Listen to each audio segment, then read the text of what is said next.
I'm a fine line, baby, baby. I'm a fine line, baby. Fam, what is cracking? It is your girl, Lillian Francis.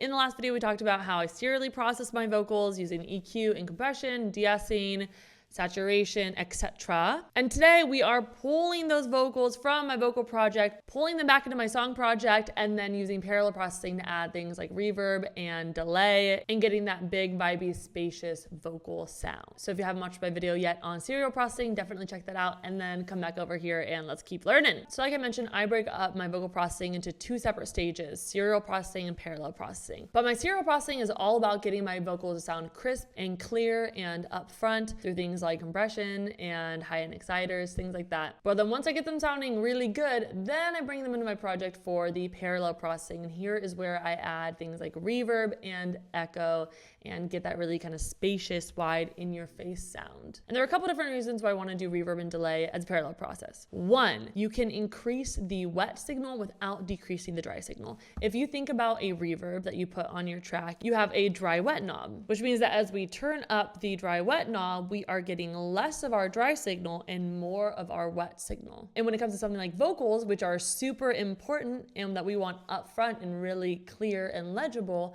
I don't want to sacrifice that upfront dry vocal because I want reverb. So instead of having to choose between that reverb signal and that dry signal, right? Because the more reverb signal that comes through, the less dry signal, the more dry signal, less reverb signal. Instead of having to make that sacrifice, what I can do is say, all right, y'all, I'm gonna have my dry signal up front doing her thing, 100p, and then I'm going to bring up this wet signal all around us, okay? So with parallel processing, I can bring in my wet signal without sacrificing any of my dry signal, and my vocals can stay up front and center. The second reason I like to use parallel processing for reverb and echo and stuff is because we can process our wet signal separately from our dry signal. I might want to have them processed differently, right? For my reverb, for example, I might want it pushed out to the side. I might want it EQ'd differently. I might want it to be sidechained to my kick. I might want to have it sidechained to the dry vocal, right? There are all these ways that I can use processing to kind of clear up the space around my vocals and put my reverb where I want it to be. And I can do that with parallel processing. And the third reason is because we can use one instance of, say, reverb and send a bunch of different tracks just to that one return track instead of having to put the same reverb track on a bunch of different tracks. So this not only saves on CPU, but it's also good for if you're trying to make a just small change to the reverb and you want it to affect all of, say, the vocals that are being sent to that reverb. So instead of having to go through every single vocal and change the reverb on every single vocal, I'm setting it to just one reverb, and that's only one reverb that I have to deal with. So these are the reasons why I now get into the parallel processing stage, so I can continue to process my vocals, but with this new kind of these new added features. All right, guys, let's get to it and see what's done. Let us dive right in. Splash. All right, fam, welcome to my Proj. This is one of my songs called Fine Line, and we're gonna be looking at my vocals in this one to see what I did. First off, I just want to show you guys kind of the before and after of my parallel processing. So I'm gonna select one of my return tracks here, hold down Shift, select the last one, and now I can turn them all off and on at the same time. So let's go ahead and listen to my verse and just listen to how it sounds with and without the parallel processing, and you're gonna hear what a big difference it's making. It's a fine line, baby, baby. It's a fine line, baby. Right, the vocals are getting so much bigger, so much more space, so much more energy when we are adding in these different return tracks. So you can do so much different stuff with parallel processing. There's so many ways to get creative with this, but we're gonna look at the main ones I do, which is my vocal reverb and a couple different delays. We have a Haas delay and we have a slap delay. And then we're also gonna look at some momentary delays. All right, so let's dive on into my vocal reverb return track, this bad boy right here. All right, I'm gonna turn off the processing after my reverb because I wanna introduce it to you one at a time. But check this out. I've got hybrid reverb on here, which is an Ableton reverb, and I like it a lot. Whatever reverb you have that you like will work. This one is cool because it's a blend of an algorithmic reverb and a convolution reverb. I will often switch the blend over to be just like 100% convolution reverb, so I can just pick an impulse response And then I'm not worried about like blending it with another reverb because that kind of stresses me out, to be honest. So as you can see in this case, I just kept the blend at 100 to 0, i.e. I'm just here in my convolution reverb. Now, a trick that I suggest to do for finding the right reverb for your voice, I will use my send up here, which is how we send our track to the return track. I will send it like 100% to my vocal reverb track, and I will just go through the different settings and I'll stop when I hear what I like. It's a fine line, baby, baby. It's a fine line, baby. Now, each one has a little bit of a different quality, as you can hear. I liked, for this one, I was feeling Cave Art Hall, but notice I actually brought this decay down. So originally the decay was at 20. This is your default in hybrid reverb, but I felt like this was too long of a decay. It's a fine line. Too much. So I brought the decay all the way down to 6. It's a fine line, baby. Perfect. All right, so once you have selected the reverb that you want that sounds good with your vocals, I would suggest throwing on an EQ. Now, some reverbs have built-in EQ. I could have EQ'd it in here, but I didn't. Well, there's technically this EQ on it, but I'm about to do even more EQing. But some reverbs don't have an EQ built in, so I want to show you guys how I do it in here. I always EQ my reverb because I don't want any of this low stuff cluttering up my mix. That is like low end mud that I just don't need in my track. So I'll typically cut from like 500, and then either sometimes I'll add actually a little bit of vocal shine to the top if I want to get a brighter reverb. It's a fine line, baby, baby. Or sometimes I take the opposite approach and I will cut around like 5,000. It's a fine line, baby. It just depends on how you want your reverb to sound. This is the setting that I had for this vocal, so I will keep it that way. The next thing I do is I add some kind of widening plugin to get my reverb out of the center. I want the center to be reserved for the most important things in my mix. And for me, that is my vocal, that is my kick, that is my snare, and that is my bass. And I don't really want any reverb kind of taking away the energy in the middle, so I push it to the outsides. Also, I love using reverb as like this like outside, like the outside corners of my song. I think it sounds really good pushed out to the side. So I'll always add some kind of a widening plugin to push it out there. I'm using Wider here. This is a free plugin from Polyverse. It's great. Check it out. It's a fine line, baby, baby. It's a Yeah, it really kind of spreads it out more. The next thing that I'll add is a utility. And when you first bring in a utility, let's grab a utility over here. When you first grab a utility, you're gonna have this width knob here. And what I do is I right click and I go to mid side mode. What this does is it brings down the volume either on the sides or down the middle. And down the middle is referring to mono signal. So the signal that is the same in the left and the right channel, i.e. there's just one signal. Versus a stereo signal where there is some subtle difference between the left and the right channel. So if I were to bring this all the way down, 100% mids, It's a fine line, baby. you're only hearing that signal that's happening down the middle. You're only hearing the mono part of this reverb. And actually, let me bring in ozone to demonstrate this better with you guys. All right, this is an ozone stereo imager, which I love. This shows me where the sound is sitting in my stereo image. So at 100M, if we bring this all the way down, It's a fine line. you're only gonna hear those mono signals right down the middle. Versus as we start to bring it to the sides, watch what happens. It's a fine line, baby. Now we only hear the side signals. So I like to engage mid-side mode and bump it out to about 30. And this is going to just kind of further clear up the center where my lead vocals can be the superstars. And the last thing that I have on this chain is just a compressor, and I am sidechain compressing my reverb signal to my dry vocal. If you haven't set up a sidechain situation before, you're just gonna pull in a normal compressor, and then you're gonna open up this little triangle right here, and you're gonna see this sidechain option to engage. And then you can choose audio to sidechain from where. So I'm using my vocals as my input signal for my compressor, which means that when my vocals pass the threshold that I set on my compressor, it is going to reduce the output of this track that we're on, my reverb track, by whatever the gain reduction is here, depending on the ratio and the threshold. So check it out. With my threshold down here,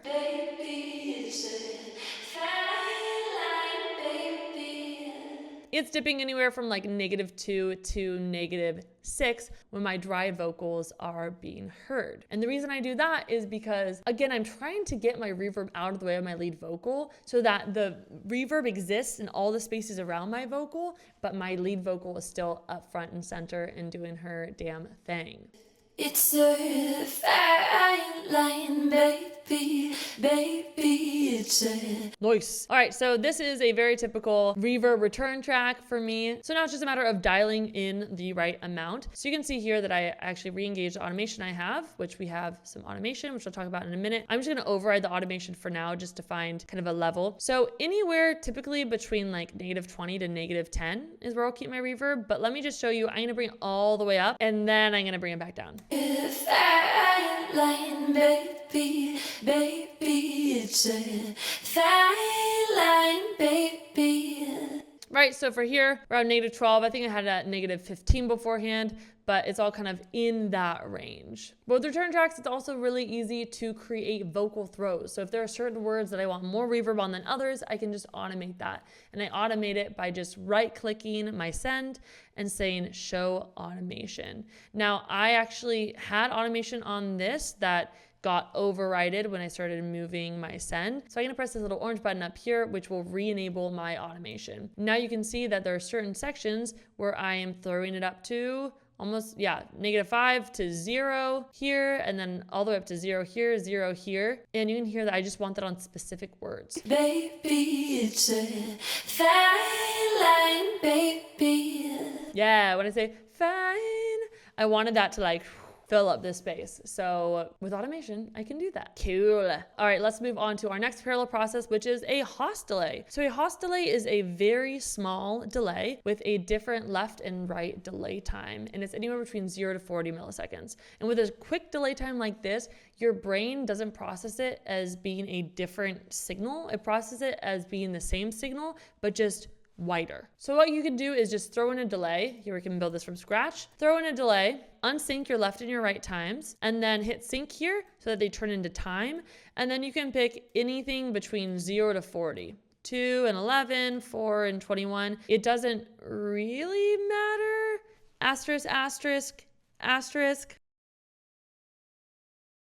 I'm then going to just turn my dry wet to 100%, and actually I should have my feedback all the way down here because I really only want one delay to happen. Let's hear what my vocal sounds like with or without the Haas delay on, and I'm gonna turn off these other things that I have here.